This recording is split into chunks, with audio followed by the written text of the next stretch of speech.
Morning, कैसे आप?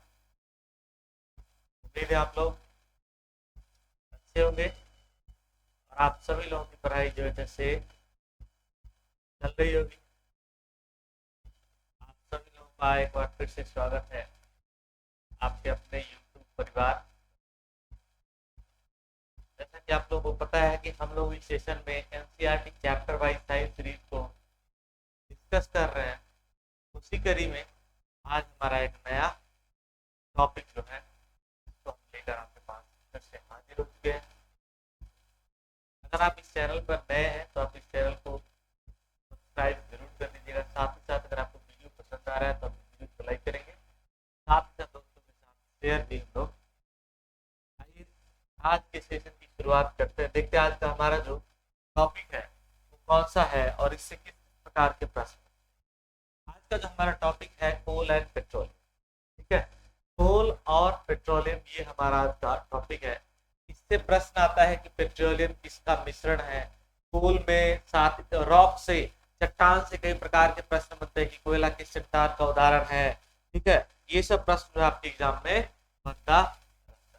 चलिए, इसका क्या पर्यावरण पर इफेक्ट है, क्या इसका स्टोरेज है, कहाँ से ये निकलता है, इन सभी प्रकार के प्रश्न आपके पूछे जा सकते हैं और पूछे भी जाते हैं। देखते हैं पहला क्वेश्चन हमारा क्या। पहला क्वेश्चन हमारा कह रहा है कि विभिन्न पदार्थ जो प्रकृति से प्राप्त होते हैं प्राकृतिक संसाधन कहलाते हैं। निम्न में से कौन सा एक प्राकृतिक संसाधन जो है वो नहीं है, ठीक है। नेचुरल सोर्स इसमें से कौन सा नहीं है ये हमको पता लगाना है। आपका ऑप्शन है मिनरल्स। मिनरल्स तो आपका नेचुरल सोर्स है, हाँ जी है। वाटर बिल्कुल आपका प्राकृतिक सोर्स का एग्जांपल है। मृदा ये भी आपका प्राकृतिक सोर्स का एग्जांपल है।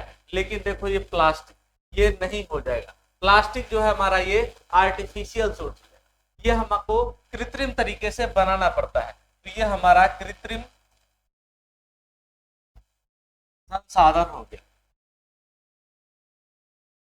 बाकी ये सब का तीनों जो था, ये तीनों जो था ये था हमारा प्राकृतिक।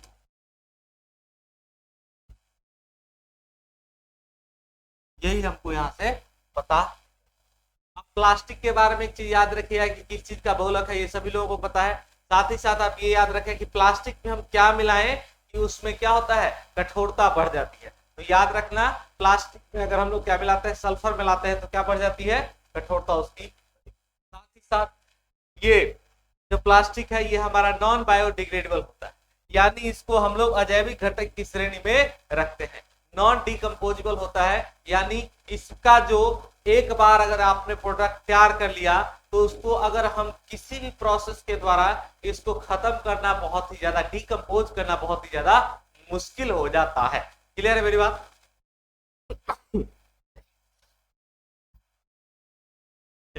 नेक्स्ट क्वेश्चन देखते हैं। नेक्स्ट क्वेश्चन क्या हमारा,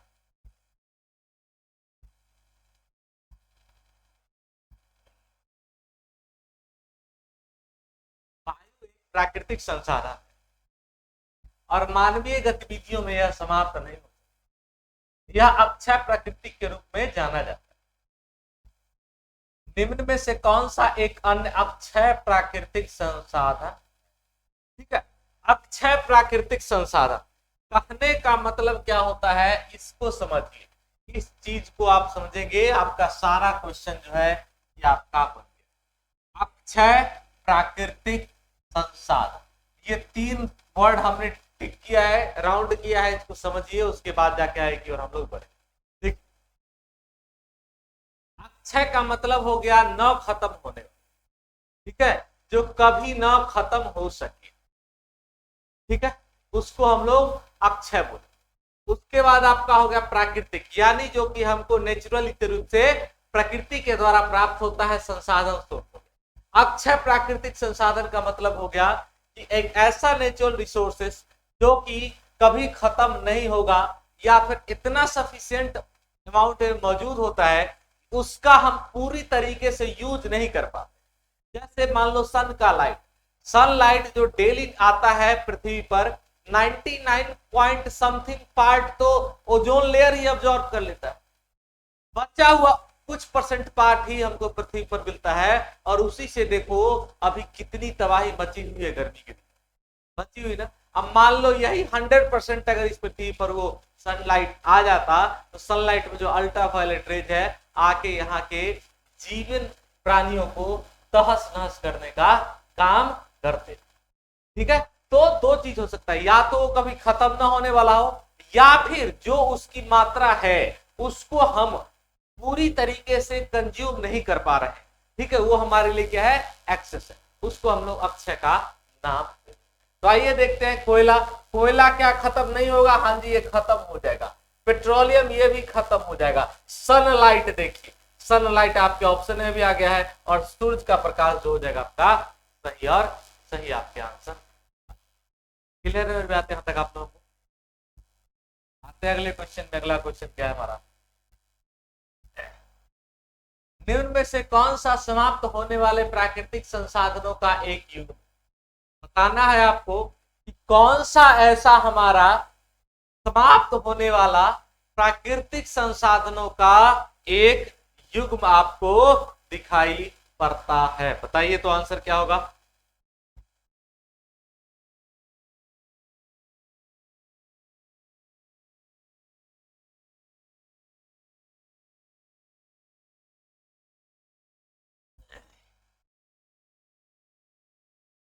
कोयला और मृदा। मृदा कभी खत्म नहीं होगा। ठीक है, भले ही मृदा प्रदूषित हो जाए लेकिन मिट्टी कभी खत्म नहीं होगी। तो ये तो सारा का सारा हमारा जो पेयर है गलत हो गया। वायु और सूरज का प्रकाश दोनों ही खत्म होने की स्थिति में फिलहाल में नहीं। जल और पेट्रोलियम, जल को भी हम मान सकते हैं कि ये खत्म नहीं होगा। देखिए वन्य जीव, वन्य जीव वनों में रहने वाले विभिन्न प्रकार के जीव को हम लोगों ने वन्य जीव का नाम दिया है, और जो हमारा मिनरल्स है ये भी खत्म हो जाएगा। तो ऑप्शन नंबर 4 जिनका आएगा उनका सही आंसर। ठीक है भाई लोग, यहां तक ऑप्शन नंबर 4 सभी लोगों का। आइए अगले क्वेश्चन। उद्योग यानी इंडस्ट्री में उपयोग उत्पाद प्राप्त करने के लिए कोयले का प्रक्रम किया जाता है। ठीक है, निम्नलिखित में से कौन सा उत्पाद कोयले से प्राप्त नहीं? बताइए कौन सा ऐसा उत्पाद है जो कि हमको कोयले से प्राप्त नहीं होता है? बताओ जी, आंसर बताओ इसके, सभी लोग इसका आंसर बताएं।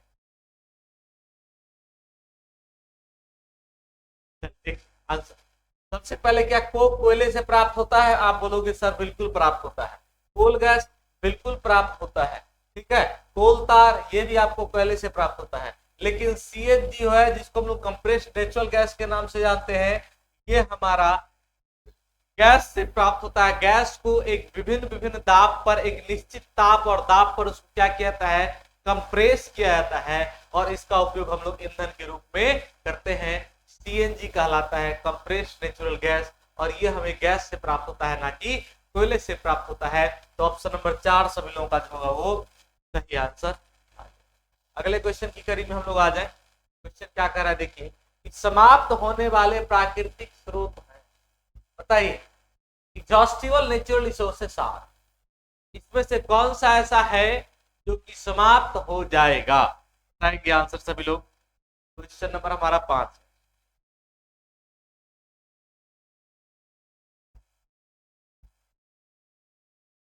बताइए एग्जॉस्टिबल कौन कौन सा है? मात्रा में असीमित, यानी हमारे पास अनलिमिटेड क्वांटिटी है। तो अनलिमिटेड क्वांटिटी क्या कभी समाप्त होगा? नहीं होगा। प्रकृति पर निर्भर नहीं, इससे सोर्स का कोई लेना देना नहीं होता है। ये भी आपका लिमिटेड इन क्वांटिटी। ठीक है, तो लिमिटेड इन क्वांटिटी यही आपका आंसर हो जाएगा कि एक लिमिट क्वांटिटी में है, यानी उसके खत्म होने की संभावना जो है वो पूरी तरीके से बनी हुई।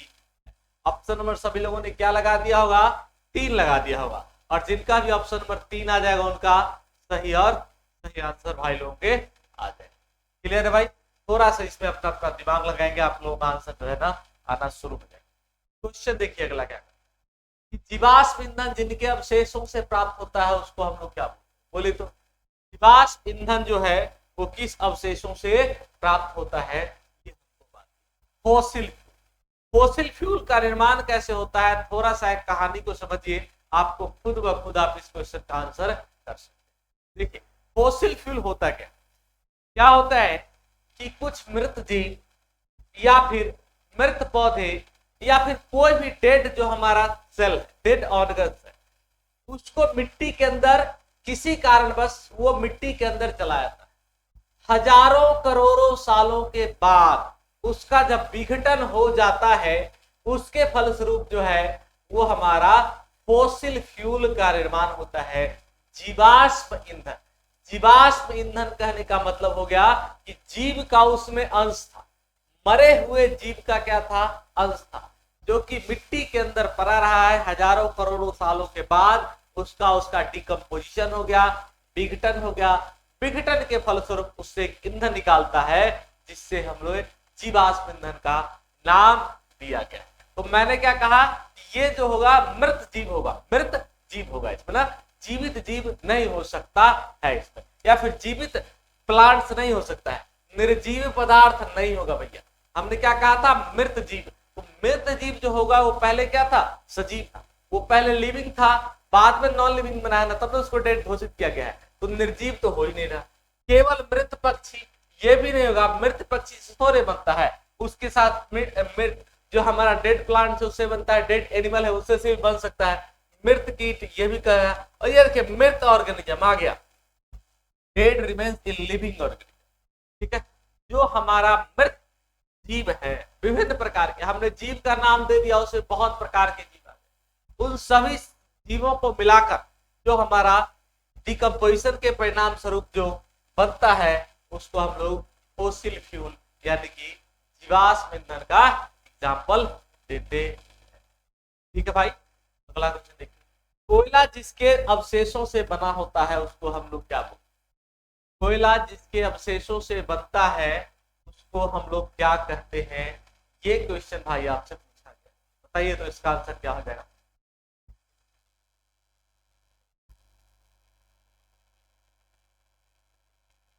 बताइए,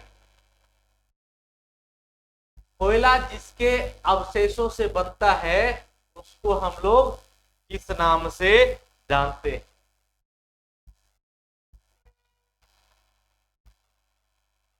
कोयले का निर्माण किससे होता है, वनस्पतियों के अपघटन के फल से।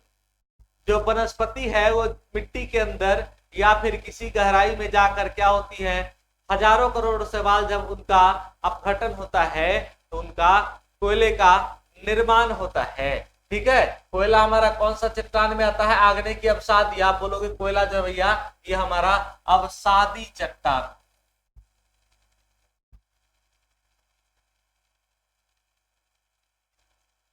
ठीक है। ऑप्शन नंबर सभी लोगों ने एक लगा दिया क्या, बिल्कुल आप लोगों ने एक लगाया है, और एक जिनका भी आ रहा उनका सही और सही आंसर आ रहा। आइए अगले क्वेश्चन, मृत वनस्पति में कार्बनीकरण से कौन सा पदार्थ बनता है। मृत वनस्पति के कार्बनीकरण से कौन से पदार्थ का निर्माण होता है, यानी जो हमारा डेड ऑर्गेनिज्म था उसका जब ऑर्गेनिक हुआ यानी कार्बनीकरण हुआ, तो कार्बनीकरण के बाद क्या बनेगा, तो वनस्पति से कोयले का निर्माण होता है। तो ऑप्शन नंबर सभी लोग एक, इसका भी आंसर मार दीजिए, सभी लोगों का जो है आंसर ऑप्शन नंबर एक जो होगा वो सही और सही आ जाएगा। ठीक है भाई लोग, आइए अगले क्वेश्चन में चलते हैं। अगला क्वेश्चन क्या है, कोलतार से नेफ्थलीन की गोलियां प्राप्त की जाती है और इसका उपयोग हम लोग किसको भगाने के लिए करते हैं, बताओ। जो कोलतार से नेफ्थलीन की गोलियां प्राप्त होती हैं इसका उपयोग हम लोग किसको भगाने के लिए करते हैं, मच्छर को भगाने के लिए करते हैं, ना जी ना, नहीं करते हैं। मधुमक्खी को भगाने के लिए नहीं करते हैं। मोथ रिप्लांट एक प्रकार का ये पौधा होता है जिसको खत्म करने के लिए नेफ्थलॉन की गोलियां जो है वो मिलाई जाती है। ठीक है, ऑप्शन नंबर आप लोग का 4 जो होगा नहीं होगा, 3 बिल का भी आंसर आएगा, सही और सही आंसर आ जाएगा। अगले क्वेश्चन देखिए, निम्न में से कौन सा पेट्रोलियम का अवयव नहीं, which of the following is not a constituent of petroleum. अच्छा, तो पेट्रोलियम में कौन कौन सा तत्व मौजूद होता है और कौन कौन सा नहीं होता है, ये हम लोगों से पूछा गया है। बताइए तो आंसर क्या हो जाएगा क्वेश्चन नंबर हमारा 10 का आंसर।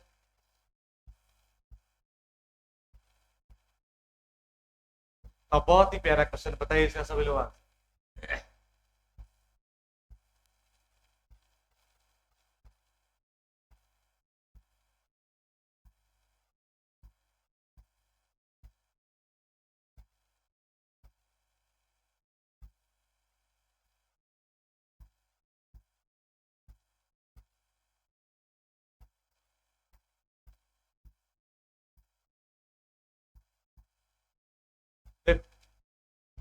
पेट्रोलियम, पहले तो आपसे ये पूछ देगा कि पेट्रोल किस चीज का मिश्रण है।